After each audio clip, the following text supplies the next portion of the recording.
Bismillahirrahmanirrahim.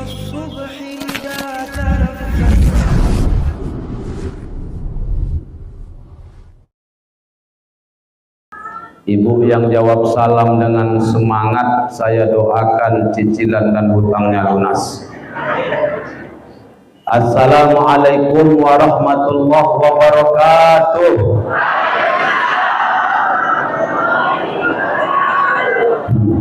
Kelihatannya banyak hutang. Tanam pinang rapat-rapat agar puyuh tak dapat lari. Yang tak jawab salam tadi dengan semangat, kudoakan lakinya kawin lagi.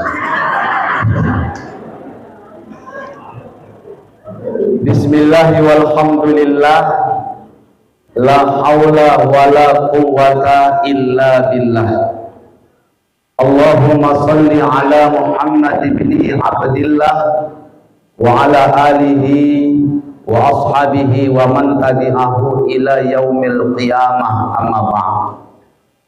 Yang kita hormati dan kita muliakan para alim, ulama, tuan-tuan guru, para asatid, tokoh agama, imam masjid, seluruh tokoh masyarakat yang hadir, ketua masjid dan seluruh jajaran kepengurusan, kemudian yang kita hormati dan yang kita banggakan, anak-anak muda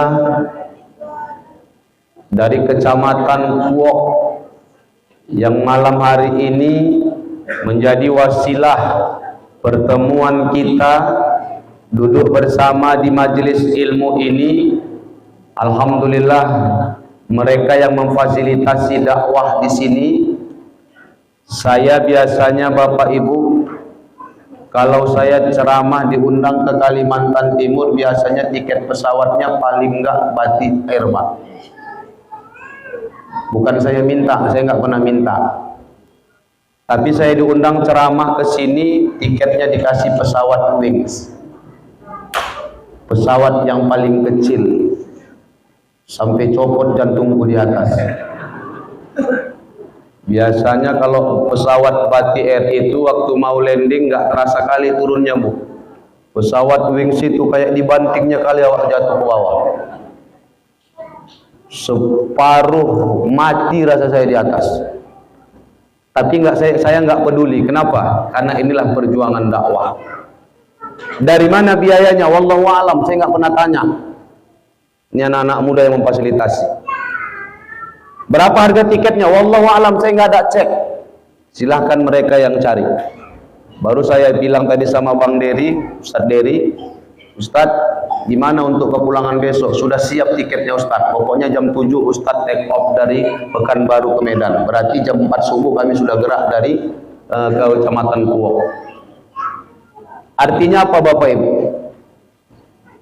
Mereka berjuang untuk agama Allah ini. Kita nggak pernah tahu dari mana hasil uang mereka. Dan saya nggak pernah tanya. Dan wallahi billahi tallahi, ini Ustadz Dery masih hadir. Ustadz, bisa nggak Ustadz kami undang ceramah ke Kuok? Kuok itu di mana? Saya bilang di Kabupaten Kampar, Provinsi Riau, Ustadz. Oh bisa, saya bilang. Berapa yang kami siapkan buat Ustadz? Ini Ustadz Dery. Ustadz, berapa yang kami siapkan buat Ustadz? Saya bilang sama beliau, nggak usah cerita itu. Yang penting kita dakwah. Saya nggak tahu rezeki saya di mana, tapi rezeki saya tahu keberadaan saya di mana, Pak. Nggak akan pernah salah alamat. Tujuan dakwah ini apa? Menyenangkan hati baginda Rasulullah Sallallahu Alaihi Wasallam. Tapi bukan hanya support doa dari kita Bapak Ibu buat anak-anak muda yang ada di Kecamatan Kuok ini. Saya bilang sama Ustadz Dery, buat persatuan anak-anak muda, buat persatuan remaja-remaja masjid di Kecamatan Kuok, satukan pemuda-pemudi. Gebrak ini Kabupaten Kampar, tunjukkan ini anak muda Kecamatan Kuok yang peduli dengan dakwah, yang peduli dengan agama, orang tua dukung mereka, tapi nggak cukup dukung pakai doa, Bu, kalau tidak ada duit, Pak. Betul nggak, Bu? Ibu bisa beli beras kalau nggak ada duit. Jadi kalau ibu nggak punya beras, minta sama siapa? Bingung. Ibu kalau nggak punya beras, minta sama siapa? Mau Allah. Coba sekarang minta, aku tengok dulu ada nggak beras jatuh. Minta sama siapa? Sama suami. Suami itu perantara, yang ngasih beras bukan suami. Yang ngasih beras hakikatnya tetap Allah. Maka minta tetap sama Allah, tapi mintanya pastikan suami di sebelah ibu. Misalnya ibu habis sholat, berdoa kuat-kuat, suami lagi tidur di sebelah. Ya Allah, beras habis ya Allah. Arahkan mulut ibu ke suami, biar dia dengar. Nah, barulah datang beras. Artinya apa? Suami itu hanya wasilah. Sama ini anak-anak muda kecamatan Kuok tidak akan pernah bisa berjalan program mereka kalau hanya doa yang Bapak Ibu panjatkan, tapi tidak ada materi yang kita salurkan buat mereka. Ini yang penting. Makanya orang Islam itu harus jadi orang kaya. Betul nggak, Bu? Ibu pilih mana? Ibu kaya tapi penyakitan, miskin sehat, pilih mana? Hah? Kaya sehat gitu? Kan nggak ada saya kasih pilihan itu. Kalau itu semuanya kita mau ya Pak ya, kaya banyak duit ya kan. Dan memang itu disuruh Islam. Ibu bapak coba cari satu ibadah dalam Islam yang nggak pakai harta, satu aja Pak. Coba cari. Dari rukun Islam yang 5, pertama apa rukun Islam? Mengucap 2 kalimat syahadat, pakai duit nggak? Enggak Ustaz, iya kita yang terlahir dari rahim seorang ibu yang Islam, yang Muslim, enggak bayar masuk Islam. Orang agama lain ketika masuk ke dalam Islam, mu'alaf, mereka bayar administrasi Pak, pakai uang. Yang kedua rukun Islam apa? Sholat pakai uang enggak? Oh enggak, ini ambal pakai apa belinya? Suci tempat, suci pakaian, suci badan. Enggak suci badan, enggak sah sholat. Suci dari hadas kecil dan hadas besar. Enggak suci tempat, enggak sah sholat. Enggak suci pakaian, enggak sah sholat. Mensucikan pakaian pakai apa? Pakai air beli enggak? Enggak Ustaz, pakai sumur. Oke, pakai sumur. Sumur, air di dalam sumur ditarik pakai apa? Listrik bayar enggak? Berarti pakai uang juga. Tempat sholat ambal ini beli enggak? Ini masjid ini kita bangun pakai uang enggak? Enggak ada ibadah Islam yang enggak pakai duit. Yang enggak pakai duit masuk ke masjid. Ketua masjid, Pak izin, pernah enggak Bapak berdiri di depan pintu sebelum azan maghrib? Begitu ada yang masuk Bapak tanya, Bapak mau sholat apa? Maghrib lah. Qobliyah pakai badiah? Enggak, maghrib aja. Berarti 3 rakaat, 10.000 1 rakaat, bayar 30. Coba Bapak buat sekali gitu nanti Pak. Jangankan bayar, gratis saja banyak yang nggak datang. Apalagi sempat bayar masuk ke masjid, nggak akan ada yang sholat ke masjid ini. Itulah yang nggak pakai duit. Habis sholat apa? Syahadat, sholat, zakat. Zakat pakai harta nggak? Pakai. Kalau nggak punya harta, wajib dizakati. Bukan dia yang mengeluarkan zakat. Berarti pakai harta. Yang keempat, puasa pakai uang nggak? Pakai. Sahur, buka puasa pakai uang. Haji, wow, berapa juta Pak Riau kemarin? Kalau di Medan 49, sama ya, 49 juta haji. Mana nggak pakai duit? Dan coba tunjukkan kepada saya satu ayat Al-Quran yang nyuruh orang Islam itu hidupnya jadi orang miskin. Mana ada? Yang nyuruh kaya ada Pak.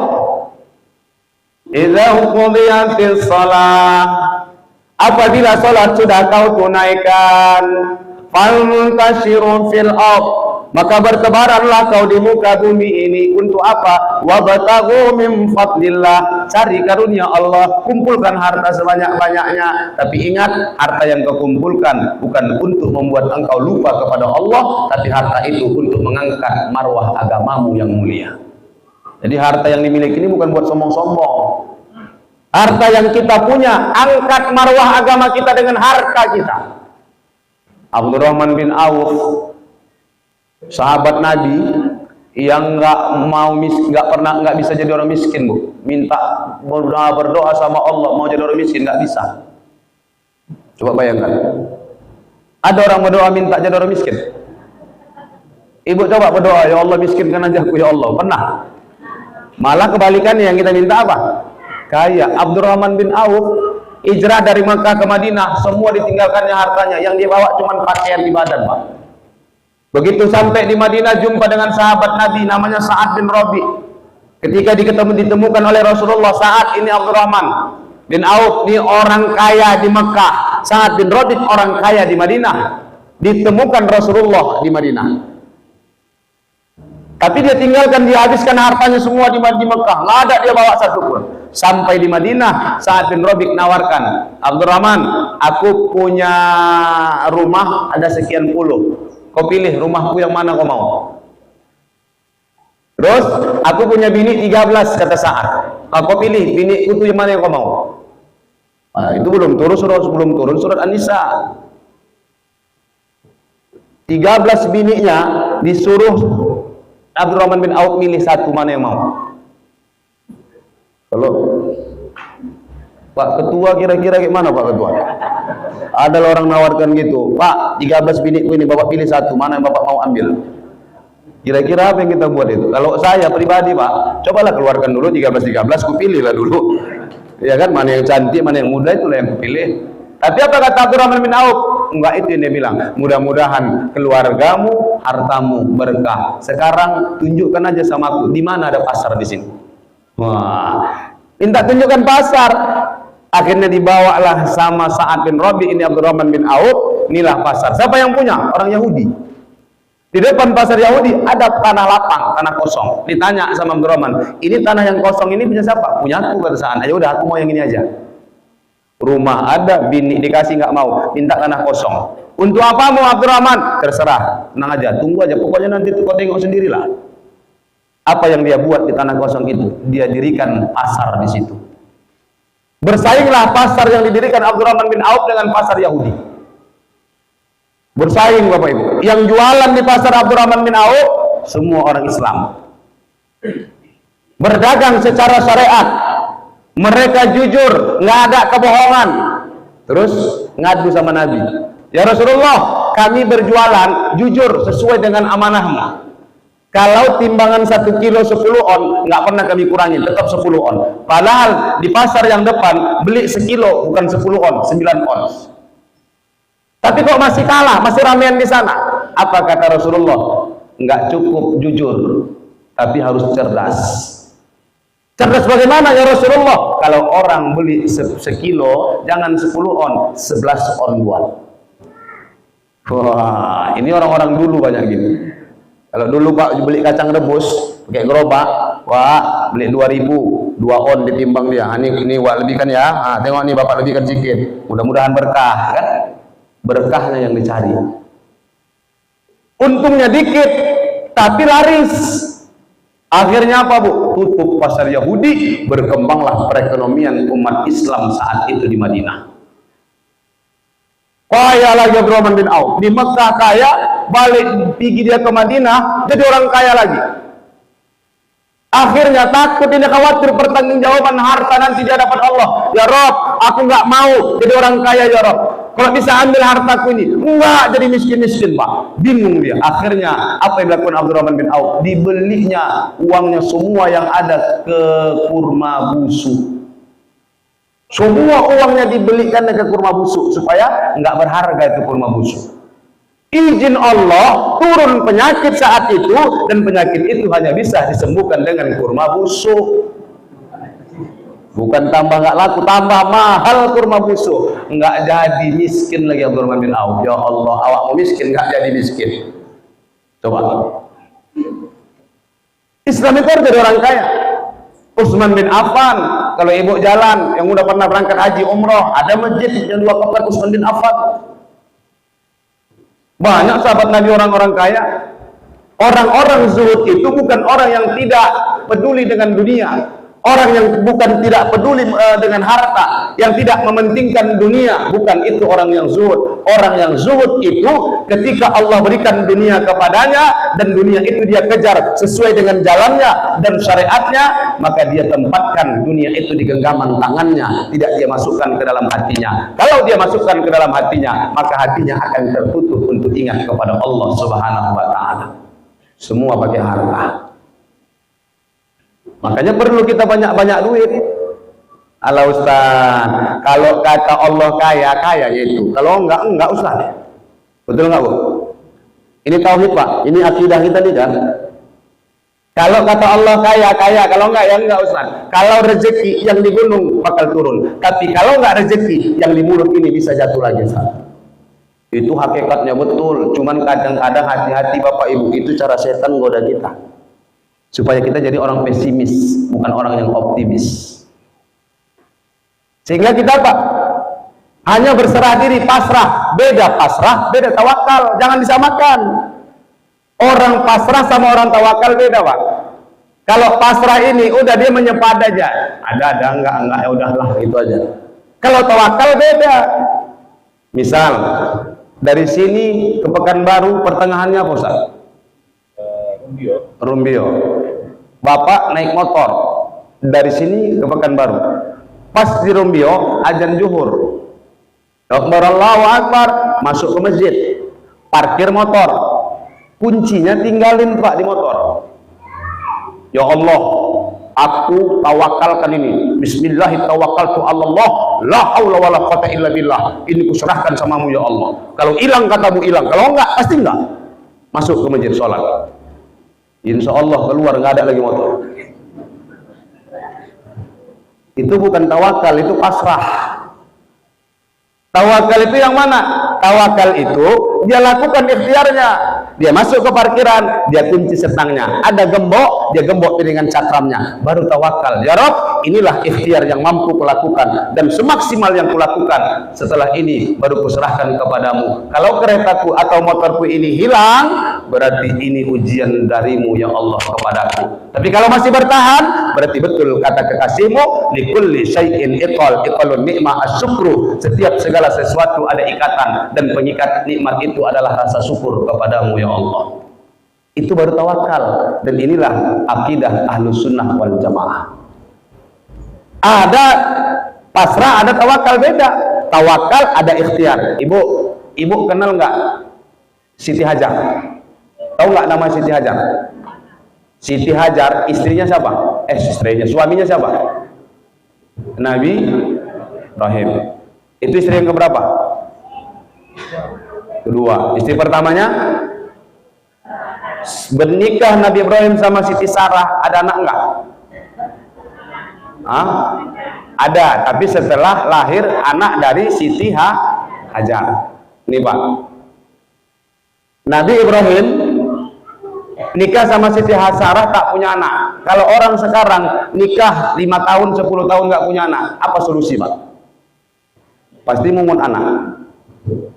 Cari anak, pungut, ayo kita ambil anak saudara, mana tahu ini bawa berkah. Kadang-kadang tetanggaku di sebelah rumah, gara-gara mungut anak keluarganya, anak saudaranya, 5 tahun dipeliharanya, lahir hamil dia. Alhamdulillah ternyata anak yang dipungut bawa berkah. Banyak nggak begitu Bu? Banyak kan? Tapi tidak dilakukan Nabi Ibrahim. Yang dilakukan Nabi Ibrahim apa? Ketika nikah sama Siti Sarah, tidak punya anak, solusinya nikah lagi. Ya, ini sejarahnya, coba baca sejarahnya Pak. Saya bukan ngada-ngada ya. Cuman bedanya Siti Hajar nikah sama Nabi Ibrahim, yang mencarikan Siti Hajar Siti Sarah. Dan Siti Hajar itu budaknya Siti Sarah, orang kulit hitam. Bapak boleh Pak kalau nggak punya anak nikah lagi, tapi ibunya nyari. Mau ibu? Cocok? Carikan ibu lah. Agak tua-tua sedikit, ada batu-batu. Ibu pestakan, aku nikahkan abang biar aku yang modal pestanya. Pesta, undang itu organ tunggal tuh. Wow. Dekatkan speakernya ke nenek itu. Begitu bunyi bassnya buat bubuk, jantungan nenek meninggal. Iya kan? Siti Hajar ketika ditinggalkan Nabi Ibrahim alaihissalam di Makkah, ya, Nabi Ismail saat itu masih bayi merah, menangis-nangis kehausan. Apa yang dilakukan Siti Hajar, Bu? Mencari air. Kemana dia mencari air? Naik ke Bukit Sofa, terus ke Bukit Marwah. Ada nggak Siti Hajar bawa nama laki? Misalnya gini, ya Allah, aku lakiku Nabi loh. Ini bini Nabi nih. Hajar, bini suaminya Nabi, Pak. Bini sekarang baru ke polsek laki ya. Ini bini polsek nih, hati-hati macam-macam kau. Masih mending. Ini bini kepala desa nih. Ada ibu, Pak? Cocok lah biar dengar ibu. Ya kan? Coba. Nah, Siti Hajar anaknya Nabi. Kalau dia ngadu sama Allah, ya Allah, aku istri Nabi dan aku ibundanya Nabi. Masa aku kau terlantarkan? Saya rasa kalau begitu Siti Hajar ngomong saat itu, Allah berikan apa yang dia mau. Tapi Siti Hajar nggak bawa nama-nama laki, nama anak. Tetap dia lakukan ikhtiar. Apa ikhtiarnya? Naik ke Bukit Sofa. Begitu naik ke Bukit Sofa, lihat dari atas, ada nggak air? Ternyata nggak ada air.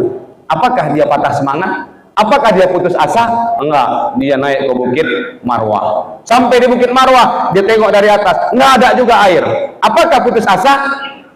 Enggak. Kemana lagi dia, Bu? Balik ke Bukit Sofa. Padahal dia dari situ loh. Padahal dia dari situ, Pak. Udah jelas dia lihat tadi nggak ada. Cuman karena nggak ada di Bukit Marwah, naik lagi. Oh, mana tahu tadi aku nggak ngelihat, coba naik lagi lah. Naik lagi ke Bukit Sofa. Nggak nampak juga air.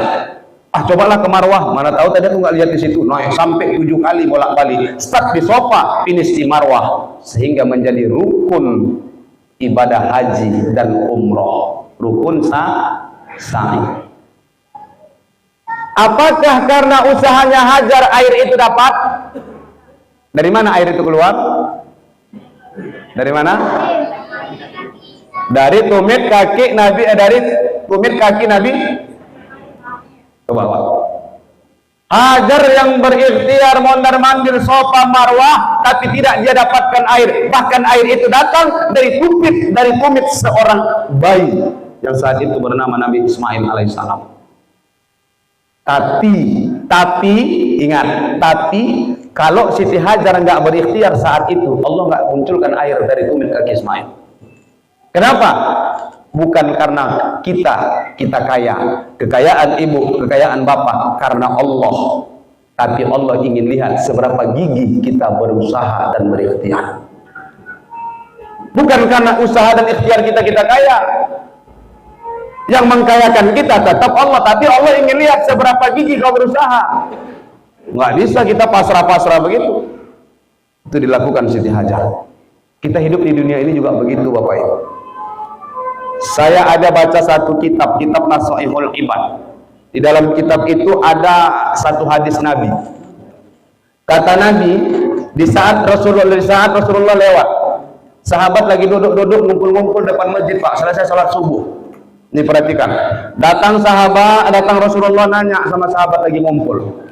Nabi pemimpin dunia akhirat, pemimpin paling terbaik di dunia dan di akhirat, tapi masih datangin sahabat. Nabi yang datangin sahabat.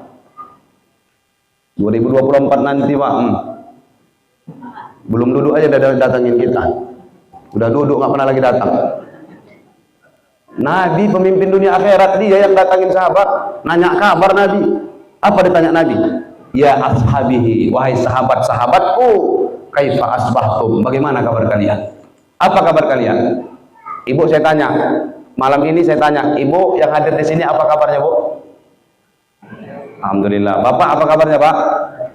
Baik, sehat. Itu jawaban kita. Sahabat ditanya Nabi, enggak itu jawabannya. Beda jawabannya. Apa jawaban sahabat? Asbahna mu'minina billah. Kabar kami ya Rasulullah, kata para sahabat saat itu, beriman kepada Allah. Wah, keren nggak jawabannya, Bu? Keren. Pernah Bapak ditanya orang jawab itu, Pak? Mulai hari ini kalau ada orang nanya, itu jawabannya. baik langsung maupun lewat telepon. Assalamualaikum kak, waalaikumsalam. Kak, kakak tadi hadir di masjid, apa namanya? Masjid Al-Muhajirin. Ada kajian tadi habis sholat isya. Hadir, alhamdulillah. Kau kok nggak hadir? Kau kayak mana kabar kau? Nah, kan tanya itu. Kayak mana kabar kau? Alhamdulillah, kak beriman kepada Allah. Coba ibu nanti kalau ditanya orang bilang gitu. Paling yang nanya bingung. Kayaknya buang tabiat deh nih, buang tabiat meninggal deh, mau meninggal. Nggak pernah ada jawab kayak gitu kok, beda jawab. Orang sujon tuh kalau kita jawab gitu. Padahal sahabat jawab itu. Kabar kami beriman kepada Allah ya Rasulullah. Tapi nggak hanya sebatas di mulut. Ini kalau ditanya semua, termasuk saya ketika ditanya, kalian yang hadir di Masjid Al-Muhajirin ini apakah beriman kepada Allah? Kami beriman kepada Allah. Mana buktinya? Alam semesta ini diciptakan Allah, kami yakin. Rukun iman yang 6 kami yakin. Itu tanda iman kami kepada Allah. Betul, betul, tapi belum sempurna, belum imanan kamilah. Karena Rasul bertanya kepada sahabat, jangan ngaku doang, ngaku beriman kepada Allah. Wa ma alamatu imanikum. Kalau kalian ngaku kalian beriman, apa tanda iman kalian itu, kata Nabi. Nah, ditanya tandanya. Sahabat jawab, Pak. Apa kata sahabat? Tanda iman kami ya Rasulullah, nasbiru alal bala wa naskuru alal ragha wa nardu bi qada'illah. Pertama, sabar atas ujian dari Allah. Kedua, bersyukur atas nikmat dari Allah. Ketiga, wa nardu bi qada'illah, dan ridho dengan ketetapan Allah. Itu tanda iman sahabat. Tiga-tiga ini ada nggak sama kita? Ini yang kita koreksi dulu. Pertama, ujian datang dalam hidup, musibah, sabar nggak?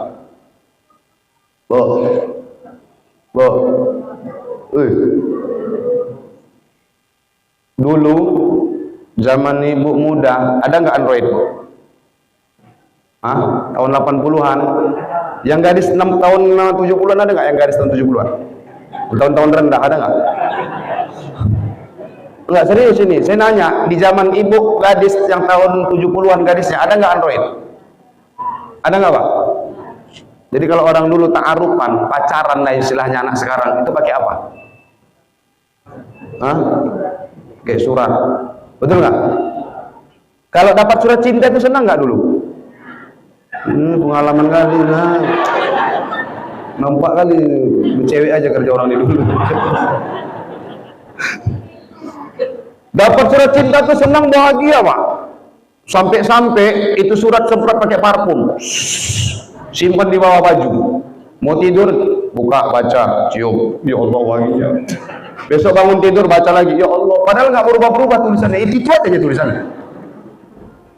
Ibu kenapa bahagia? Apa karena kertasnya? Bukan karena kertas. Betul nggak? Karena yang ngasih kertas. Besoknya datang surat. Surat tagihan motor. 8 bulan nggak bayar. Kira-kira sama nggak?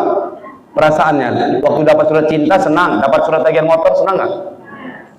Padahal yang diterima sama-sama surat, yang diterima sama-sama kertas. Tapi kenapa perasaannya berbeda? Karena di saat itu yang kita lihat bukanlah yang diberi, tapi siapa yang memberi. Nikmat siapa yang kasih, Bu? Musibah siapa yang kasih? Di mana bedanya? Cuman kadang-kadang ketika musibah diturunkan Allah, kita hanya fokus kepada musibahnya, tak pernah kita kembalikan kepada zat yang memberi musibah itu. Jadi orang beriman itu nggak ada beda antara musibah dengan nikmat, sama aja sama dia. Mau dapat nikmat itu kadang ujian. Dapat laki nikah sama orang kaya, ujian juga. Nikah sama orang tampan, Bu, ujian juga. Dapat bini cantik, Pak, ujian juga. Punya anak, ujian. Enggak punya anak, tambah ujian lagi. Begitu. Nikah nanti, ujian. Enggak nikah-nikah, makin parah. Begitu kita hidup ini. Hidup ini nggak pernah terlepas dari komentar orang. Nikah saya 23 tahun. Saya 23 tahun menikah, Bu. Alhamdulillah, istri saya 3. Anaknya. Belum habis aku ngomong, cepat kali sujon. Kata ibu itu. Kan anaknya yang 3. 23 tahun nikah, orang ngomong di luar, Ustaz Arif 23 tahun nikah, muda kali nikahnya. Itulah Ustaz kegatalan. Nikah cepat dibilang kegagalan. Teman saya 32 tahun umurnya belum nikah-nikah. Ustaz juga. Apa kata jemaah? Ustaz 32 tahun belum nikah. Enggak laku. Nikah cepat kegagalan, nikah lambat enggak laku. Nikah awak Pak, setahun satu anak saya. Tahun ini beranak, besok beranak, besok beranak. Apa kata orang? Kalau Ustaz tuh setiap tahun beranak. Kurang kerjaan, begitulah. Ada Ustaz menikah nggak punya anak, 10 tahun menikah nggak punya anak. Komentar ada juga. Kurang pengalaman kata orang. Semacam Pak. Hidup kita ini itulah komentar tuh banyak. Komentator nih, Masya Allah. Makanya Indonesia nih Pak, ini mohon maaf nih Pak. Indonesia nih kebanyakan komentator. Bapak coba nonton sepak bola. Yang paling hebat komentatornya siapa? Yang anehnya saya kemarin Piala Dunia atau Piala Eropa baru-baru yang lalu. Di depan rumah saya itu KP 24 jam. Jam 2 malam saya nonton sendiri di rumah. Nonton sendiri tahu lah ibu kan Pak, kayak orang tahu kita kan nonton, nggak ada ngapain diam aja. Ada kucing berantem terkejut. Rupanya mau gol, jerit di depan rumah. Wow, ribut. Oh, saya matiin TV saya keluar.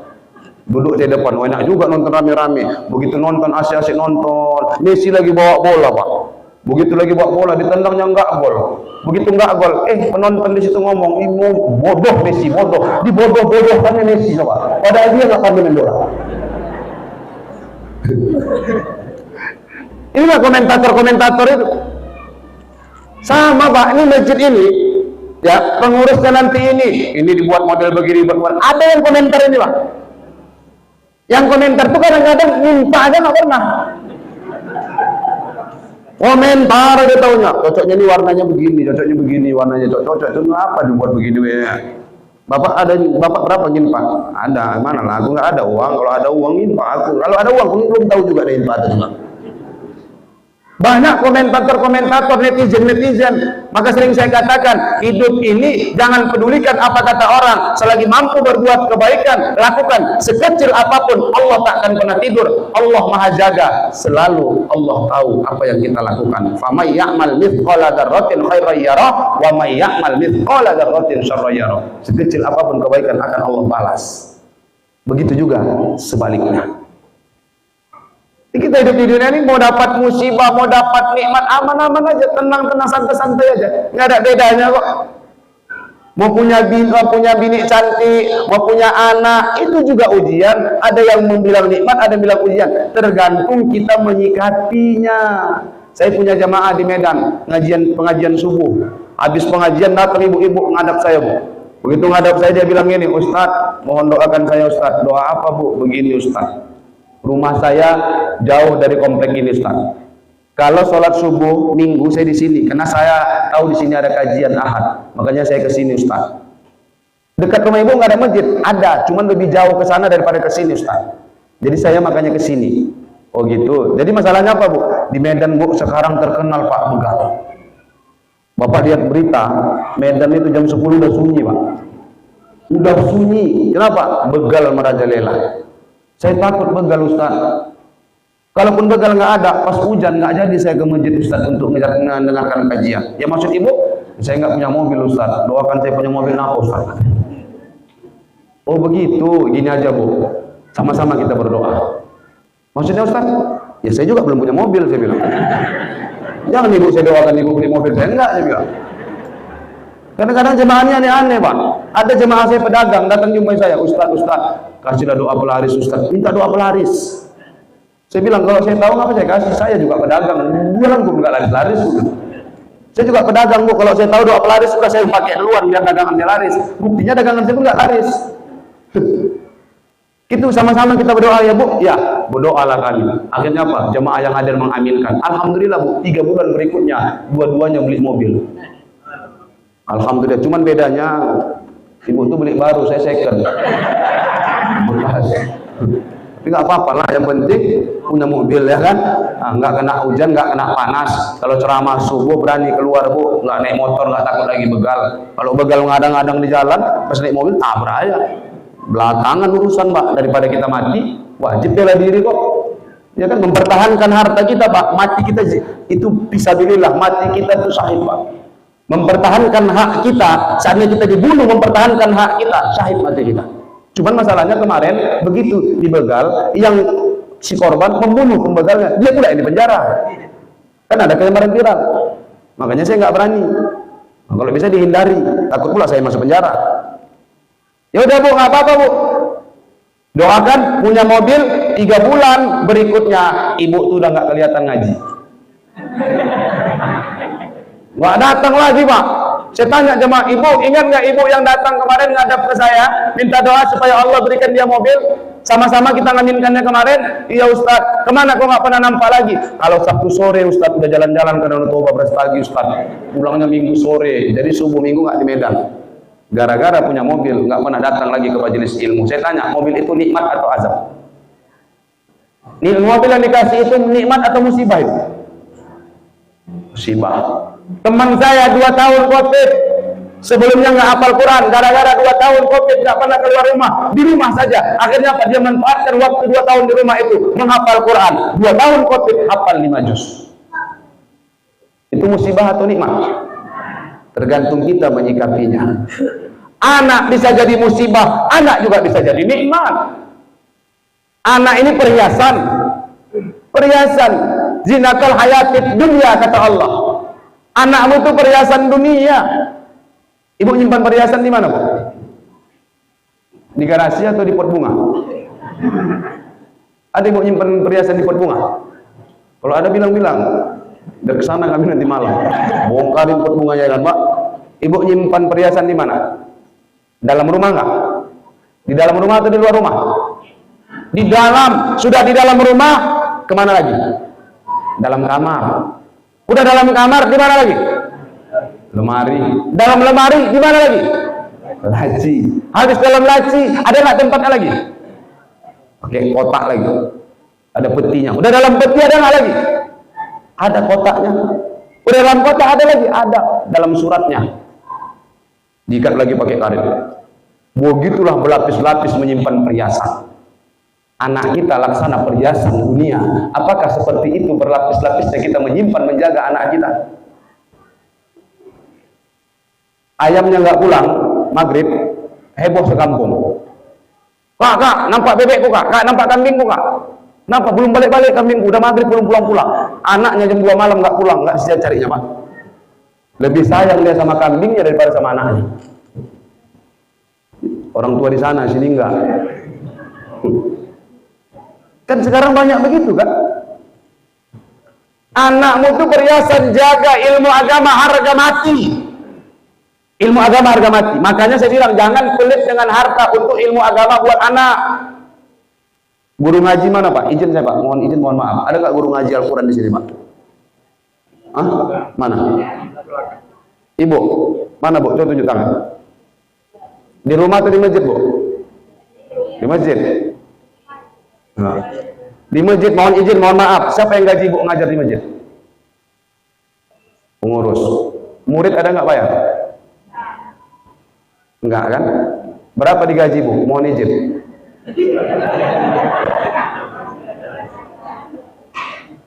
Privacy Ustaz, oke, nggak usah dijawab. Dulu Bu, Ibu ngaji dulu Ibu ngaji, bayaran sama guru apa? Minyak tanah sebotol. Ingat Pak? Beras, kadang gula. Minyak tanah untuk apa? Hidupin lampu teplok. Mati PLN lampu teplok, sampai hitam lubang hidung awak. Tapi gara-gara asapnya tebal itu saya pasti menyebutkan huruf ya. Serius? Saya baca, pas baca Al-Fatihah kajian saya baca kata guru saya. Iya, puas dibungkus pakai rotan, puas sekejut Pak. Salah. Dia nggak bilang di mana salahnya. Kita kan murid bingung. Cari juga di mana salahnya. Iya, salah. Mau nanya nggak berani. Diam aja. Mati listrik. Puas, hidup lampu teplok. Pas pula dekat lampu tadi, tebal hidung, mampet hidung saya Pak. Begitu hidung tersumbat, saya baca, iya karena itu baru cocok katanya. Saya bingung, tadi saya bacanya gini, ini juga gini, kok bisa tadi salah ini betul saya pikir. Rupanya kesalahannya tahu ibu, waktu tadi sebelum hidung saya mampet menyebutkan huruf ya, saya sengau, hoisum dari hidung, padahal huruf ya tidak huruf dari hidung. Kan saya bacanya di awal kan, iya, kan dari hidung itu suaranya. Nggak boleh, rupanya huruf ya itu kalau menyebutkan huruf ya pencet hidung. Ya, itu dia. Rupanya kesumbat hidung saya, barulah pasti menyebutkan huruf ya. Huruf dari hidung cuma ada dua, Bu. Pertama huruf nun, yang kedua huruf mim. Itu dia. Kalau nggak percaya tes, menyebutkan inna, pencet hidung menyebutkan inna, bisa nggak? Tak akan keluar. Nggak bisa. Kenapa? Karena huruf nun dari hidung, mim, amma yatasaalun, nggak bisa. Karena huruf nun dan mim itu dari hidung, cuma dua. Disitulah betul bacaan saya, gara-gara lampu teplok. Minyak tanah dibayar. Emak-emak sekarang ngasih guru ngaji berapa?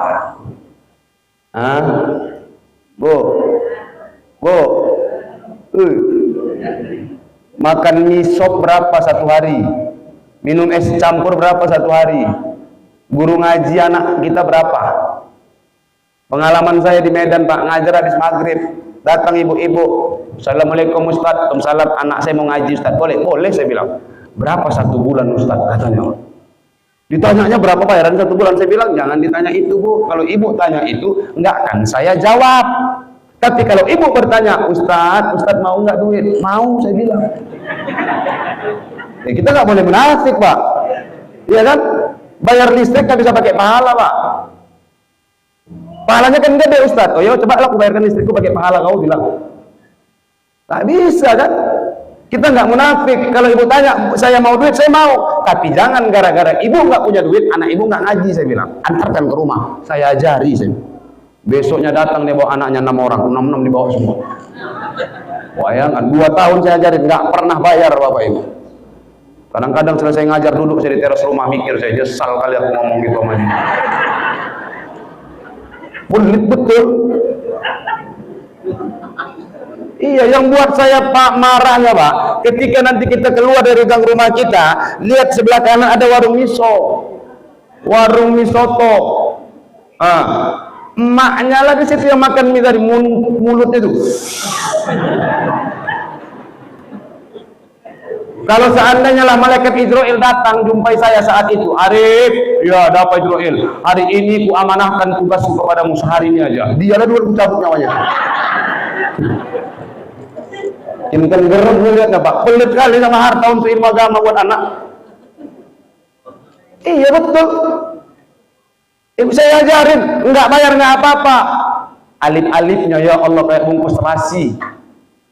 Bu, dulu beda mana sekarang. Sekarang kan pakai metode Iqra, Pak.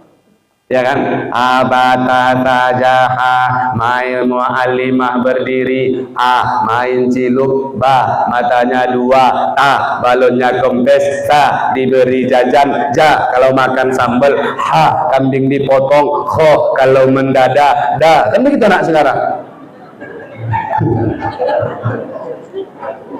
Kalau dulu nggak, Mbak, dulu apa? Alif dateh A, alif di bawah I, alif depan U, A, I, U. Ingat, Bu? Badua di atas ban, badua di bawah din, badua di depan ban. Ada dalam kotak. Wausin sabtu dateh was, sin dateh sa, lam dateh la, mim depanmu was. Kan ada kan? Itu orang dulu. Kalau saya Melayu asahan nana, Tanjung Balai. Beda lagi. Pakai bahasa sana Pak. Alif togak berdiri macam tiang, titiknya 1 macam sampan, titiknya 2 begitu juga, titiknya 3 sama saja. Itu orang bahasa. Beda-beda lokasi, beda-beda daerah, beda-beda cara. Tapi unik kan orang dulu itu.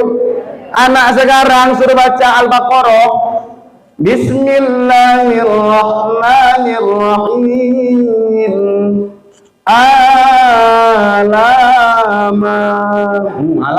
Alama, aku pikir. Kenapa? Ngaji pakai Iqra, bukan saya salahkan Iqra, tapi kenalkan anak-anak kepada huruf hijaiyah. Alif bukan A. Tidak ada huruf ma, yang ada huruf mim. Tidak ada huruf so, yang ada huruf sod. Ada qalqalah dalnya lagi, sod. Kan begitu dulu kalau ngaji. Jadi paham. Kayak bungkus terasi. Saya marahin tuh anak tadi. Hei, ini kemana? Kok hilang tiga halaman ini? Kok hilang 3 halaman? Kau pulang sekarang. Kalau nggak kau ganti nih juz ammamu alif-alifmu, kau jangan datang. Balik kau ke rumah sekarang. Saya senggak. Hei, balik sekarang. Menangis anak tadi. Begitu dia menangis, Pak, detak jantung saya pun 120 km per jam. Kenapa? Karena saya yakin pasti datang emaknya. Waktu ngantarkan anaknya mau ngaji, salamnya mantap. Assalamualaikum Ustaz. Waalaikumsalam. Waktu datang kedua, anaknya nangis pulang ke rumah, salamnya udah beda. Assalamualaikum Ustaz. Wah, intonasinya udah naik. Ngapain? Marahin Ustaz. Ustaz, kenapa anakku nangis? Kalau anakku kuantar ke sini untuk dipukul, nggak perlu kuantar di sini.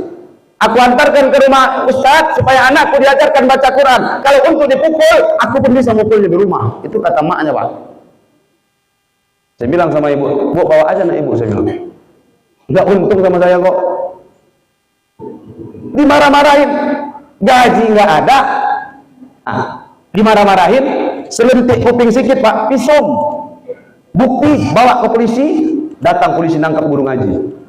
Bayangkan, udah gaji nggak ada, nak tangkap polisi pula lagi. Makanya guru-guru ngaji kurus-kurus, tengok badan gini banget, dari begini aja. Makan hati, pelit orang tua, pelit. Ibu, bapak bukan nggak bisa baca Quran. Apalagi kita orang-orang Melayu di sini, nggak ada yang nggak bisa baca Quran. Orang Melayu itu tidak semua orang yang paham baca Quran, hampir mayoritas paham. Bukan ibu bapak nggak tahu baca Quran, tahu. Tapi kenapa anak nggak diajarkan? Ustaz, kami sibuk Ustaz. Sibuk kenapa? Dua-dua kerja Ustaz. Makanya nggak sempat kami ngajarkan anak kami baca Quran. Oh begitu. Dengar bapak ibu. Kita nggak sempat ngajarkan anak untuk baca Quran karena sibuk ngejar dunia. Sementara guru ngaji, mereka tak sempat mengejar dunia karena sibuk mengajarkan anak kita untuk baca Quran. Gimana penghargaan kita kepada orang-orang yang ahli Quran? Sayang sama anak. Korbankan hartamu untuk anakmu.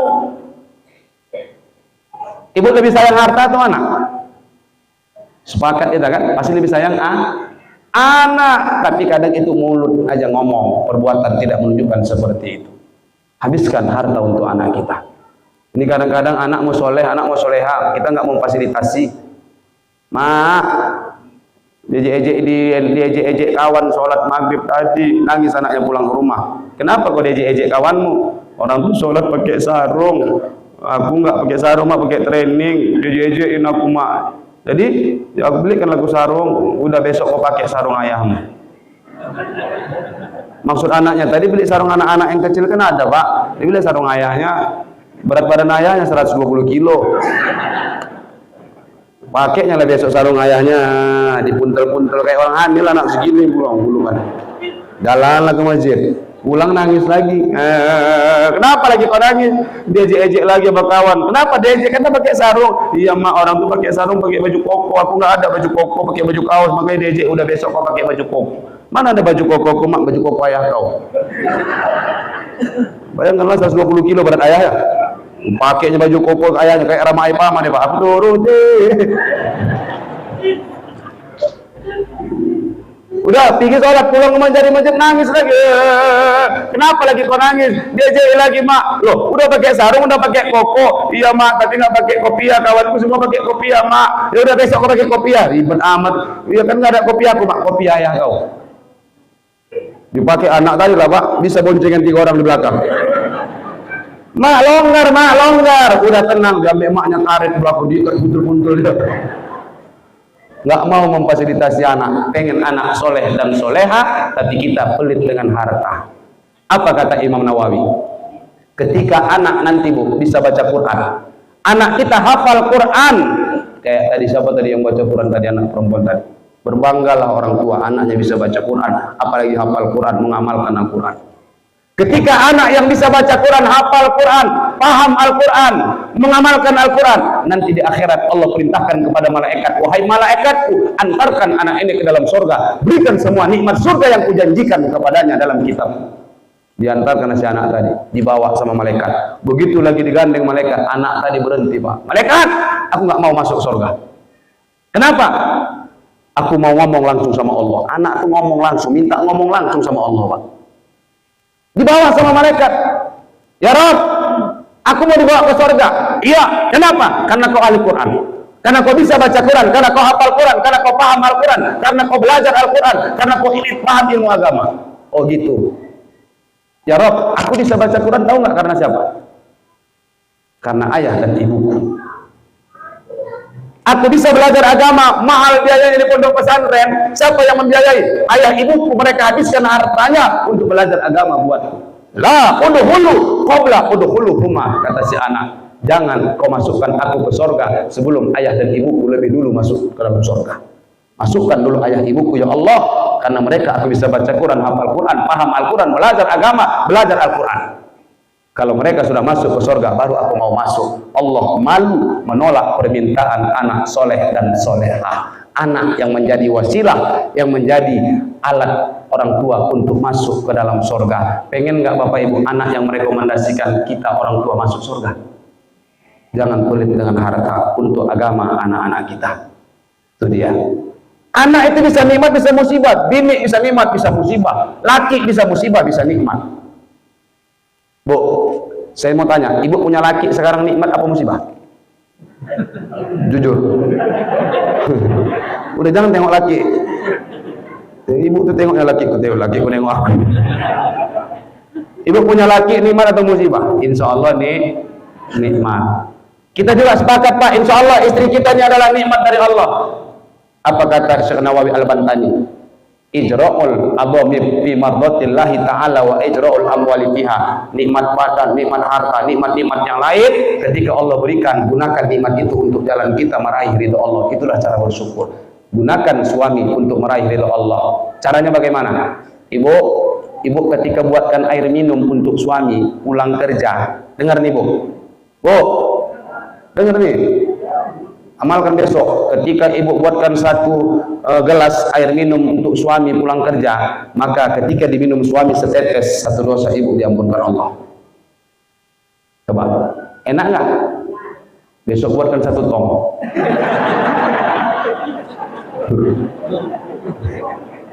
Baru lelaki, banyak kali kau buat. Kata Ustaz begitu, setetes sama minum satu dosa, makanya aku buat banyak. Ya kok banyak lagi, dosaku banyak sama abang bang. Baru ini aku tahu dosaku banyak bang. 16 tahun kita menikah bang. Baru anak nanya, kapan berangkat mak? Iya kan? Jangan mentang-mentang udah tua, udah bini lah, laki-laki lah tidur satu di timur, satu di barat. Nabi mencontohkan, walaupun di hari tua tetap romantis sama bini. Dia disandarkan Aisyah kepalanya ke bahu Rasul kok. Apa kata Aisyah? Bang, doakan aku bang. Masya Allah, minta doa Aisyah. Terus Nabi bilang apa? Doa apa yang kau mau? Dikasih pilih Siti Aisyah. Ibu kalau suami nanya gitu, bang, doakan aku bang. Laki ibu bilang, doa apa yang kau mau? Apa kira-kira ibu minta? Mobil, rumah, emas. Apa yang ibu minta? Sehat-sehat. Aisyah minta apa? Doakan aku bang supaya Allah ampuni dosa-dosa. Itu yang diminta Aisyah kepada Rasulullah. Terus apa kata Nabi? Ya Allah, ampuni dosa istriku Aisyah, dosa yang lalu maupun akan datang, dosa zahir maupun batin, dosa yang sengaja maupun tidak. Amin. Begitu diaminkan Aisyah, apa kata Nabi? Senang kau adekku doakan dek, senang kali bang. Ya Allah. Apa kata Nabi terus? Beginilah setiap selesai sholat aku mendoakan umat-umatku. Ternyata Pak, setiap habis sholat 5 waktu Nabi doakan kita nggak pernah putus. Cuman kita yang lupa sama Nabi. Nabi nggak pernah lupa sama kita, tapi kita yang sering lupa sama Nabi. Mau mati Nabi turun Jibril, Muhammad, ntar lagi nyawamu dicabut Israel atas izin Allah. Apa kata Nabi? Apa jaminan yang diberikan Allah? Nabi minta jaminan. Terus ngadu malaikat Jibril sama Allah. Turun lagi Jibril, Muhammad, Allah tadi sampaikan lewat hadis qudsi, apa kata Allah? Inni haramtul jannata ka'ala sairil anbiya. Sesungguhnya Muhammad, kata Allah, aku haramkan surga itu dimasuki nabi-nabi yang lain hatta tadkhulaha anta, sebelum engkau Muhammad yang terlebih dulu masuk ke dalam surga. Apa kata Nabi? Nabi ngomong apa? Jibril, yang ku minta bukan jaminan buat diriku. Oh salah. Terus yang kau minta jaminan buat siapa Muhammad? Yang aku minta adalah jaminan buat umatku. Ngadu Jibril lagi sama Allah. Apa kata Allah? Inni haramtul jannata ka'ala sairil umami.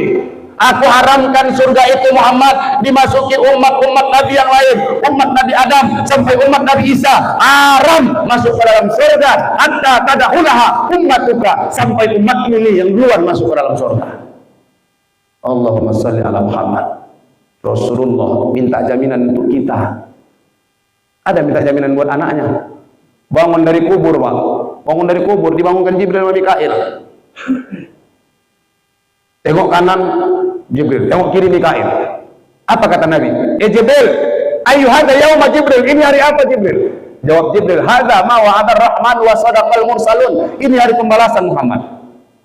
Yang maksiat neraka, yang taat surga. Itu kalimat pertama. Ini hari apa? Kalimat pertama. Kalimat kedua yang keluar dari mulut Rasulullah sallallahu alaihi wasallam, aina ummati ya Jibril.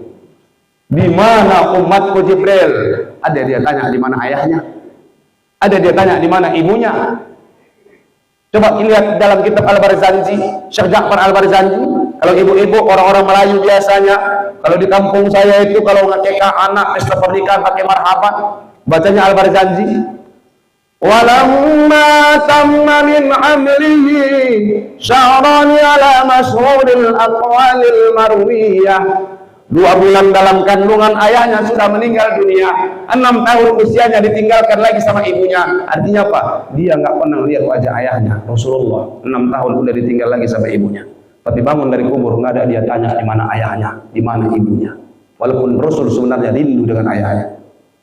Ada 7 anaknya Rasulullah. Ada dia tanya di mana anaknya. Saya kadang mohon izin, mohon maaf Pak, berangkat ke Samarinda. Kadang pernah saya sampai 3 minggu di Samarinda.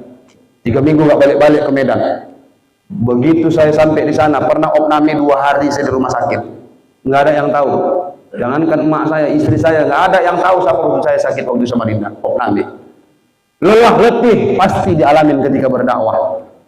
Ada yang sambutannya enak, ada yang sambutannya nggak enak. Itu biasa dalam dakwah. Kenapa? Nabi aja nggak disambut pakai hotel. Hotel yang nyambut di Samarinda bintang 4, bintang 5 Pak. Di sini tanya nih Ustaz Dery. Rumah kosong aku dikasih.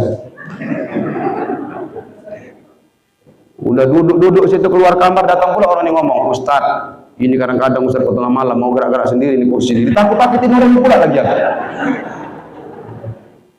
Tapi karena dakwahnya udah jalan terus. Capek, lelah, letih berdakwah 3 minggu di luar provinsi, di luar kota. Begitu nyampe saya ke Medan, masuk mobil, keluar dari mobil, anak saya yang kecil udah lari dari depan pintu. Ayah, saya berlutut, saya peluk. Begitu saya peluk, capek 3 minggu dakwah hilang saat itu Bapak. Nabi ketika bangun dari kuburnya, ada dia tanya di mana anaknya Ruqayyah, Ummu Kulsum, Fatimah, Qasim, Ibrahim, Abdullah. Yang ditanya siapa? Kita ini yang ditanya Rasulullah. Di mana umatku Jibril? Di mana umatku Jibril? Kami nggak tahu di mana umatmu wahai Muhammad. Maka Nabi di bawah masuk ke dalam surga. Sampai dalam surga Nabi sedih Pak, ditanya sama Allah, kenapa kau sedih wahai kekasihku? Aku sedih ya Allah, sekarang umatku di mana? Bagaimana keberadaan mereka ya Rabb? Apa mau wahai kekasihku, izinkan aku keluar dari surga. Untuk apa? Udah kau di sini aja. Udah nikmat semua ini. Semua nikmat ada di sini. Apa yang kurang? Nggak ada yang kurang. Yang kurang hanya umatku nggak ada bersamaku ya Allah. Maka Nabi sujud di hadapan Allah. Kalau Allah tidak izinkan keluar Nabi dari surga, Rasulullah tidak mau berhenti sujud di hadapan Allah. Untuk siapa dia lakukan itu? Untuk kita Bapak Ibu. Untuk kita dilakukan Nabi. Ada pemimpin begitu Pak? Ada. Waktu 17 Agustus ini ada nggak Panjat Pinang? Ada Pak?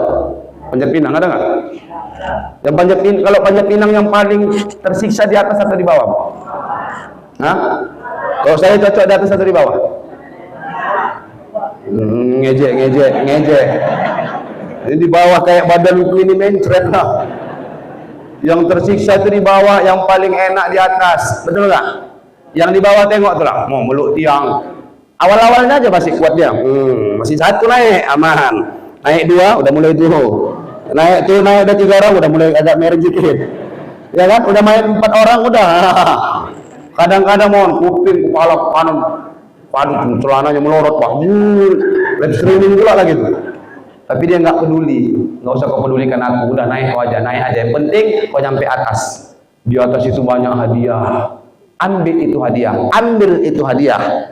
Tapi ingat, ketika engkau sudah dapatkan itu hadiah atau nikmat di atas, bawa ke bawah. Di bawah kita bagi sama. Begitu nggak Manjat Pinang? 2024. Kadang-kadang kita di bawah, Pak, menjulang mereka ke atas, diinjak-injak kita yang di bawah. Ketika mereka nyampe di atas, dapat nikmat di atas, lupa mereka membagi nikmat itu kepada kita yang di bawah. Panjat Pinang itu dibuat pahlawan-pahlawan nasional terdahulu, punya filosofi, punya makna. Tapi sedikit pemimpin-pemimpin negeri ini yang mau mengambil hikmah daripada perlombaan Panjat Pinang. Itu bukan sembarang untuk dibuat, tapi ada pelajaran dan hikmah dari perlombaan itu. Maksud saya apa? Nggak usah gara-gara beda pilihan politik kita berpecah belah, Pak. Nggak usah. Ya nggak usah. Cipika-cipiki orang tua kita ribut nggak cakapan sampai mati. Mereka cipika-cipiki, cium pipi kanan, cium pipi kiri. Kita nggak teguran sampai mati. La yadkhulul jannah, tidak akan masuk surga. Siapapun nggak akan masuk surga. Mau taat pun dia ibadah sampai hitam jidat, mohon maaf. Sampai bolak-balik pun dia berangkat ke Mekah sana haji umroh. Onta kenal sama dia Pak, saking kencengnya dia berangkat. Saking kencengnya, tapi dia putuskan silaturahim. Dia rusak silaturahim. Tidak Allah izinkan masuk ke dalam surga orang seperti ini. Karena ada 2 yang bisa menjamin kita masuk ke dalam surga, hablum minallah dan hablum minan nas. Baik kepada Allah, tak baik kepada manusia, jangan berharap masuk surga. Atau sebaliknya, baik kepada manusia tapi tak taat kepada Allah, nggak akan mungkin juga masuk ke dalam surga. Harus balance dua-duanya. Itu yang ke-1. Udah sekitar 10. Yang kedua, nikmat yang diberikan Allah, syukuri. Yang terakhir apa? Wa nardo bi qadaillah, ridho dengan ketetapan Allah. Ketetapan Allah kita harus ridho, Bapak Ibu. Bu, ada anak gadis dilamar laki-laki pengangguran. Tapi anak laki-laki yang pengangguran ini rajin sholat, majelis ilmu rajin, taat betul sama Allah, sama orang tua nggak pernah ngelawan, sopan santun, akhlaknya bagus. Kira-kira kalau anak gadis ibu dilamar laki-laki seperti ini, ibu terima nggak?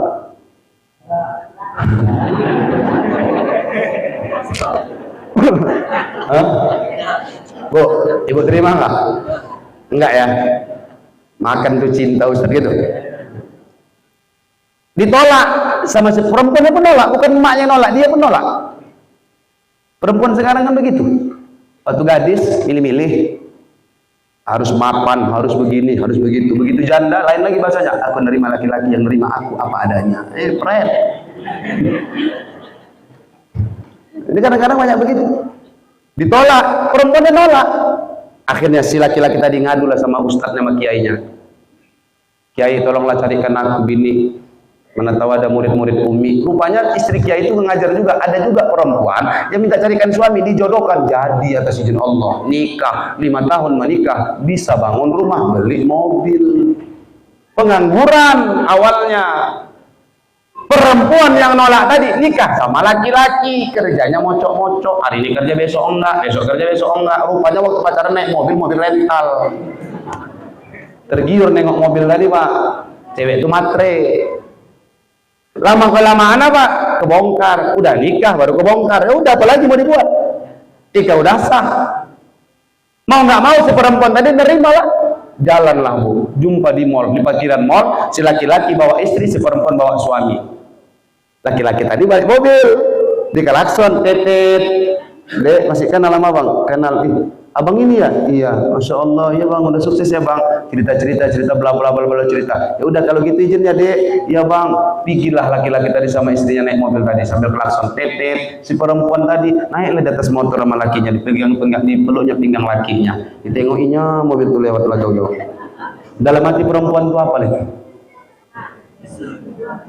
Coba dulu ku terima lamaran itu. Aku yang duduk samping itu, bukan itu. Karena aku tolak aja ya, kalau aku dulu kalau ku terima dulu, aku juga udah punya mobil kayak dia. 3 bulan kemudian dapat beritalah si perempuan yang menolak laki-laki itu bahwa laki-laki yang sukses itu kena penyakit komplikasi, ginjal, paru-paru, lambung, semua penyakit. Berobat bu, habis duit nggak ada lagi, dijual lah mobil. Habis duit mobil dijual untuk berobat nggak sembuh, dijual lagi apa rumah. Habis rumah dijual, akhirnya si laki-laki tadi meninggal. Dengar kabar si perempuan yang menolak tadi bahwa laki-laki yang melamar dia dulu ditolaknya yang sukses itu meninggal dunia. Di saat itu apa pikirannya lagi?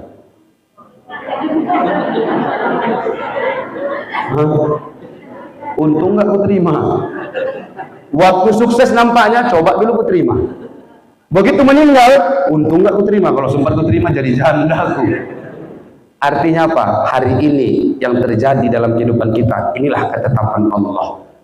Dan jangan pernah kita menolak ketetapan Allah, harus ridho. Belum tentu ibu yang Allah jadikan kita kaya, kita sanggup menghadapi kekayaan itu. Karena kekayaan itu juga bisa ujian dari Allah. Yang terbaik menurut Allah pasti terbaik untuk kita. Terbaik menurut kita belum tentu terbaik menurut Allah. Wa asa an takrahu syai'aw wa huwa khairul lakum wa asa an tuhibbu syai'aw wa huwa syarrul lakum. Boleh jadi yang tidak menyenangkan hatimu itu yang terbaik untukmu, dan boleh jadi yang menyenangkan hatimu malah itu yang enggak baik buatmu. Hari ini yang Allah tetapkan kepada kita, kita harus ridho, syukuri, banyak bersyukur. Insya Allah Allah akan tambah nikmat-nikmat selanjutnya. Mudah-mudahan Bapak Ibu semuanya kita yang hadir di sini, Allah berikan kekuatan, kesabaran untuk menghadapi kehidupan di atas dunia ini, dan senantiasa mampu menjadi hamba-hamba yang bersyukur, mensyukuri nikmat apapun yang Allah berikan, nikmat badan, nikmat harta, anak, suami, dan nikmat-nikmat yang lainnya. Amin ya rabbal alamin. Kalau ada jarum yang patah, jangan simpan dalam peti. Kalau ada kata-kata yang salah, jangan disimpan ke dalam hati. Kalau ada jarum yang patah, jangan disimpan di peti besi. Kalau ada kata-kata yang salah, tolong jangan laporkan ke polisi. Kalau ada jarum yang patah, jangan buang ke dalam parit. Kalau ada kata-kata yang salah, tolong pulang dari sini, jangan diungkit-ungkit. Kalau ada jarum yang patah, jangan simpan dalam celana. Kalau ada kata yang salah, tolong jangan ceritakan kemana-mana. Kalau ada jarum yang patah, siapa yang matahin? Kalau ada kata-kata yang salah, maafkan saya lahir dan batin. Kalau ada jarum yang patah, yang matahin kurang kerjaan. Kalau ada kata-kata yang salah, tolonglah saya dimaafkan. Kalau ada jarum yang patah, jangan simpan sampai berkarat. Kalau ada kata-kata yang salah, mohon maaf dunia sampai akhirat. Kalau ada jarum yang patah, banyak dari Medan bawa jarum patah. Kalau ada sumur di ladang, itu tanda petani kurang kerjaan. Kalau ada umur yang panjang, insya Allah kita bertemu di lain kesempatan. Kalau ada sumur di ladang, boleh kita menumpang mandi. Kalau ada umur yang panjang, insya Allah kita berjumpa lagi. Kalau ada sumur di ladang, boleh kita menumpang mandi. Tapi kalau nggak ada sumur di ladang, jangan pula kita nggak mandi-mandi. Burung irian, burung cendrawasih, cukup sekian dan terima kasih. Buah duku, buah bedondong, udah dulu dong. Buah mangga, buah pepaya, itu aja lah ya. Buah sirsak, buah semangka, buah cempedak, buah durian. Itulah nama buah-buahan yang ada di negara kesatuan Republik Indonesia yang kita cinta. Dari Tanjung Pinang ke Pulau Batam, ke seberangi lautan. Di tengah lautan saya lihat satu kapal, yaitu kapal tank bawa kayu. Thank you, I love you. Nasrullah wa fadlul wa basyiril mu'minin. Assalamualaikum warahmatullahi wabarakatuh.